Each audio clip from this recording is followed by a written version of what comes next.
Hi there, thanks for joining. We're back on the 1 Series again. This is the absolute bargain, £250 car that I picked up a couple of weeks ago. Let's have a closer look at it this time.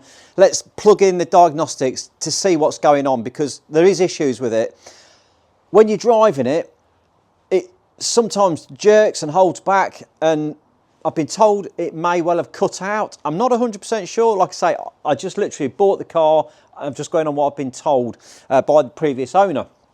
So we've took a bit of a punt, but let's see if there's anything drastic. My first thoughts is possibly ABS sensors or EGR valve, something along those lines. I don't think there's anything too much wrong with it, but we won't know. Let's plug in, get the diagnostics on there and see what's going on. I've got the Thinkcar 689BT, cracking bit of kit. Let's plug that in and see what we're getting.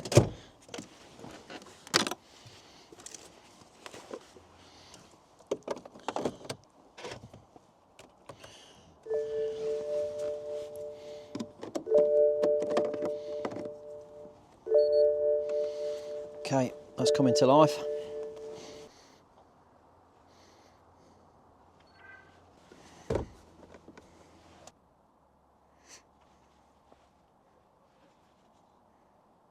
Right, here we go.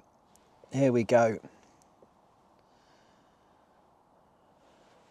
So we've got the brake vacuum sensor signal issue. Well, we know we've had that on the previous 3 series that I've got, and that's just a case of replacing that brake vacuum sensor.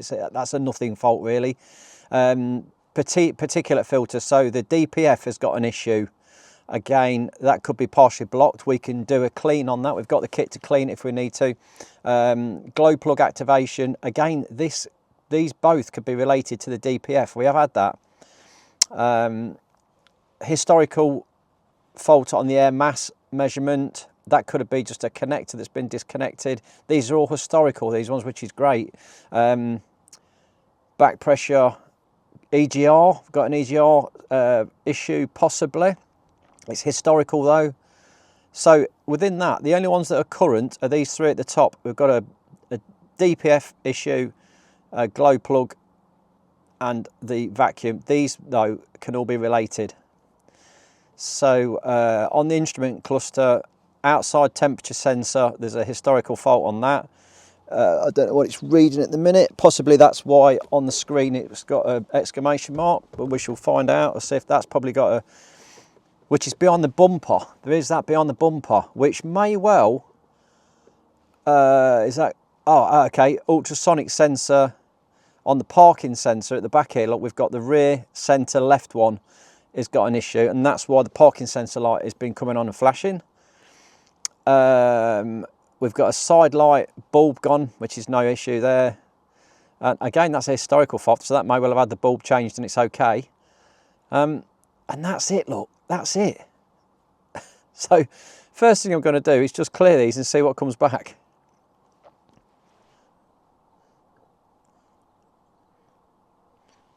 Okay, so as it stands, everything is cleared. Everything is gone. Let's just fire it back up again.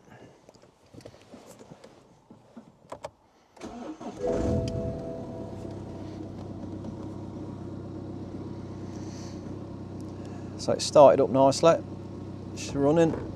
We've got that symbol on there, the A symbol, which is, that's down to the brake vacuum sensor, which is not a problem. We'll get one of those and change that. Now it's running, let's just try another another scan. Engine management is where we want to be. Let's just see what it does, if there's anything straight away gone back in there. Read fault code. Yes, so we have got particulate filter. Let's have a quick look at the data stream on that, see what the pressures are. Now, I did do a previous video on this, all about the exhaust pressures and the DPF cleaning. So what we're looking for here is that figure to be 0, maximum 80. Take it up to 3,000. As you can see, this one is quite low at the minute. It's not too bad at all. For example, this is the previous video. On idle, that should be below 10. So that isn't too bad. That isn't too bad at the minute at all. So let me just rev this up.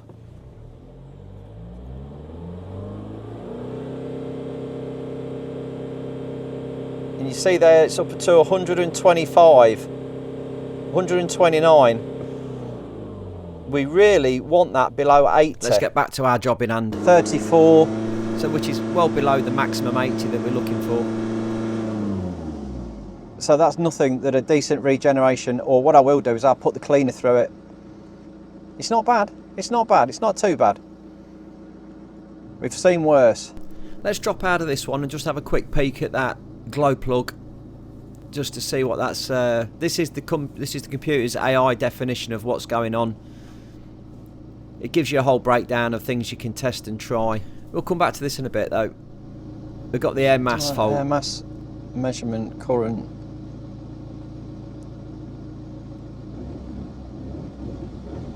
Oh, there we go, look. Ah, it's cut out. It's cut out. We have got the issue. Now for me, that sounds like the EGR, or it felt like the EGR valve, and then we go for a restart and it fires straight back up again. So I think the EGR valve is sticking or is dirty. Let's just check the air mass sensor, because that did have a fault. We'll just see that it's doing something, that we are getting some figures through it. That's the graph, and you can see when we adjust the revs it is moving, so it's definitely giving some sort of signal out. So the EGR valve would affect that if it was faulty. Let's give this a good clean. That's the first thing we're going to do.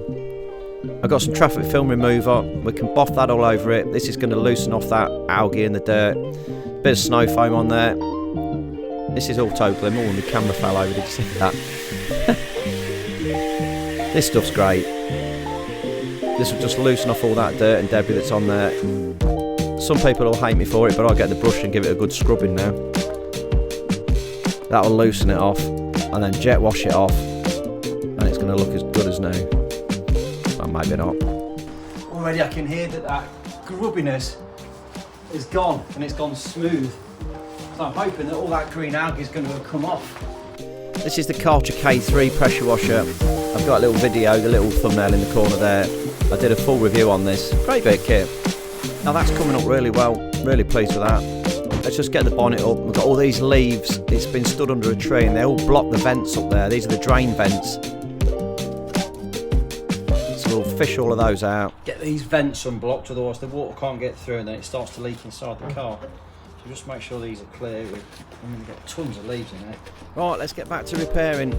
Let's see if we can figure out what's going on. So over here we've got the air mass sensor.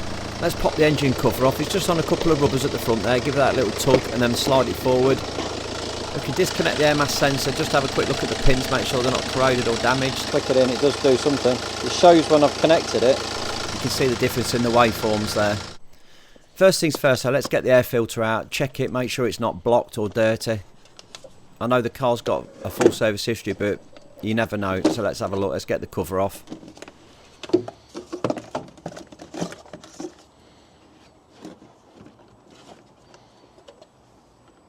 Nice and clean, that's nice and new. It's always worth doing your basic checks with this sort of stuff because it all affects the sensors and their readings. Let's just pop the pressure sensor out the manifold and just see if it's clogged up, see how dirty that manifold is. We've got one 10mm bolt. We can just loosen that off. And then this sensor's just on a little rubber O-ring, you just pull it out. Now, this sensor can affect the air mass readings.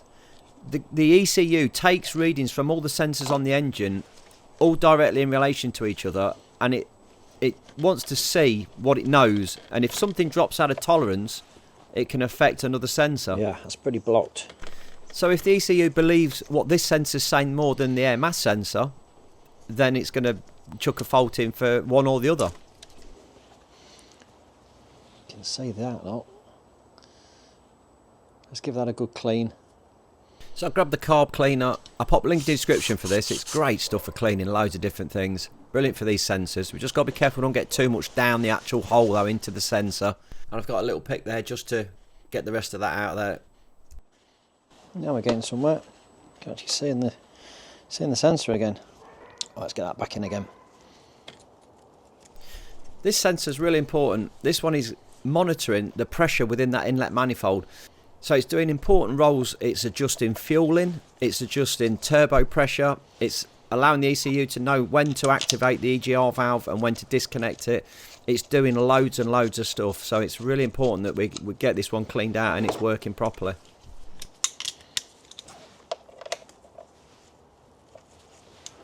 So the other issue we've got on the DPF is this 452A code, which basically means it's end of life for DPFs. But we can reset that and fool it into thinking it's got a new one. So let's just go back out of this. We need to go into special functions.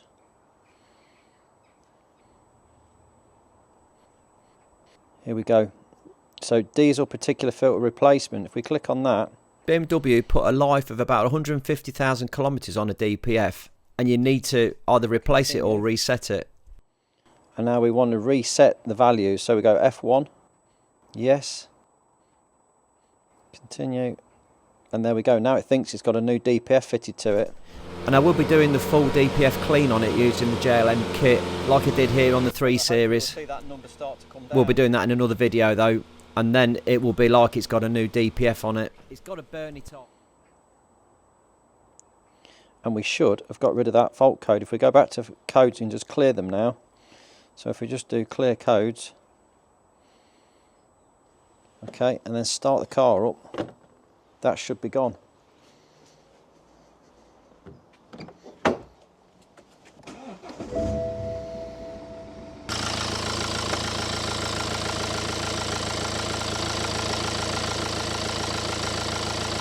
It's gone. So that's cleared that one off. We're getting there slowly but surely. We're just down to 2 faults left now. Well, and the brake vacuum, which is obviously behind there, which we'll sort out in a bit. Right, another job on the list was this front grille that's missing. Been on eBay, managed to pick this one up. I think it was £25. Absolute bargain. I've not opened it, so hopefully it looks good.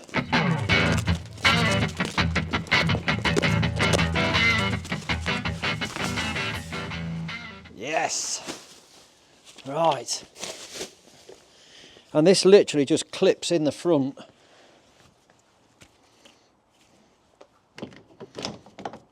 Oh, yeah. Awesome. Right, let's see if we can get it to go straight in. A little stone in there, look. Oh, that should go in.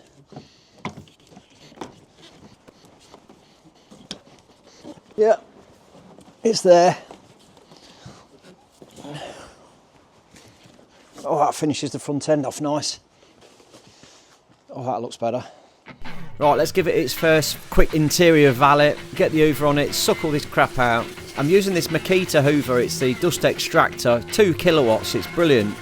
We will be giving this a really good detailing inside at some point, but I just want to get rid of all these leaves and rubbish at the minute that's in here. It's just the right state. Been used for the tip runs. It's coming up nicely though, it's looking alright. We've got the G101 interior cleaner as well, we can give it a good wipe down with that. Well, there we go for today. We've given it a good wash, it's had a really good clean, got all that algae off it, so we've got a nice base to work with. We've put the grille on the front, we've reset the DPF, so it thinks it's got a new one, that's got rid of the 452A code. Cleaned off the pressure sensor for the air pressure on the inlet manifold, got rid of all that carbon in there. That's all sorted. We've reset everything and all the faults, barring the brake vacuum pressure signal and a couple of glow plug issues. It all looks good. It all looks all right. So we are getting there. Join me for another video. We'll do the DPF regeneration clean. We'll clean it out with the JLM kit. Then we'll reset all the target figures and everything, and I think that engine side of stuff should hopefully be okay. We might have to take the EGR valve off and clean that out. Might even be able to do it in situ. We'll have a look at that. That's for another video though. If you've enjoyed this one, drop me a little thumbs up, chalk me the comments in, always love your comments, like, subscribe, and I'll see you in another video. Thanks for watching.